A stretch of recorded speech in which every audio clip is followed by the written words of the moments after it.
আসসালামু আলাইকুম রহমতুল্লাহি আবরাকাতুহ। চেতনা জুমাবার অনুষ্ঠান থেকে স্বাগত জানাচ্ছি আমি মোহাম্মদ ফরিদুজ্জামান খান। সম্মানিত দর্শক, যারা পুরুষ মহিলা অনেকে দেখেন জুমার দিনে মসজিদে মুসল্লিদের ঢল নামে, অথচ ওই জুমার দিনে ফজরের নামাজে মসজিদের ৩-৪ কাতার, আসর মাগরিব এশাতেও একই অবস্থা। সপ্তাহে ৭ দিনের মধ্যে যারা শুধু একদিন নামাজ পড়েন, জুমার নামাজ পড়েন, এদেরকে নামাজি বলা যায় না। এরা জন দুর্ভোগ সৃষ্টিকারী, এরা মানুষকে কষ্ট দেওয়ার মানুষ। আপনি জুমার দিনে আসেন এবং সপ্তাহে ৩৫ ওয়াক্ত নামাজের ৩৬ ওয়াক্তকে আপনি ডিনাই করেছেন। আজান হয়েছে মসজিদে, হাইয়া আলাস সালাহ, আপনার কর্ণকুহরে এই আজান প্রবেশ করেছে, কিন্তু আপনি গুরুত্ব দেননি, নামাজে আসেননি। শুধু জুমার নামাজে আসলেন, আর কি হলো? জুমার নামাজে মসজিদ ভরে রাস্তাগুলো ব্লক হয়ে গেল। মহিলাদের জন্য জুমার নামাজ ফরজ নয়, শিশুদের জন্য জুমার নামাজ ফরজ নয়, অসুস্থ রোগীদের জন্য জুমার নামাজ ফরজ নয়। আপনি রাস্তা ব্লক করলেন, শিশুরা হাঁটতে পারছে না, মহিলারা হাঁটতে পারছে না, অ্যাম্বুলেন্স ঠেকে আছে, জরুরি হাসপাতালে যাওয়ার রোগী ঠেকে আছে। কার জন্য? সপ্তাহে একদিন যে নামাজ পড়ে এই সমস্ত ভোগান্তি সৃষ্টিকারী নামাজিদের জন্য। সুতরাং সপ্তাহে একদিন নামাজ পড়লে তাকে নামাজি বলা যাবে না।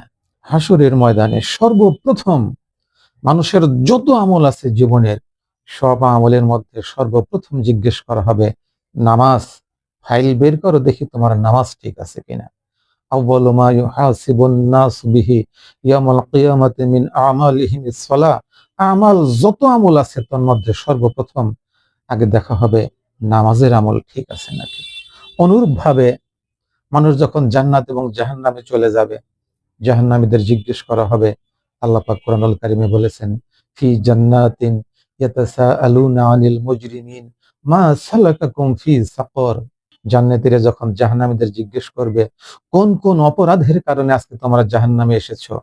একই সমাজে বসবাস করেছি, একই সাথে জুমার নামাজ আদায় করেছি, একই সাথে চলাফেরা করেছি, অথচ আজকে আমরা জান্নাতে, তোমরা জাহান্নামে কেন? কারণটা কি?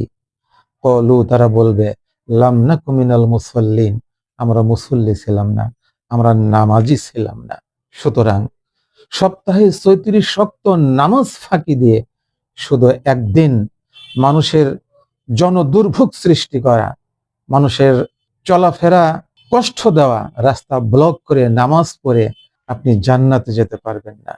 সুতরাং আল্লাহ তাআলা এই যে জুমার দিনে যে সমস্ত নামাজেরা আসেন, এই জুমার নামাজ যেন আপনাকে ৫ ওয়াক্ত নামাজ পড়ার জন্য প্রভাবিত করে, ৫ ওয়াক্ত নামাজ পড়ার জন্য যেন আপনার ঈমান ইয়াকিন তৈরি হয়। আমরা দোয়া করি ৫ ওয়াক্ত নামাজি হন, আল্লাহ তাআলা ৫ ওয়াক্ত নামাজি হয়ে আমাদের কবর যাওয়ার তৌফিক দান করুন। আসসালামু আলাইকুম ওয়া রাহমাতুল্লাহি ওয়া বারাকাতুহু।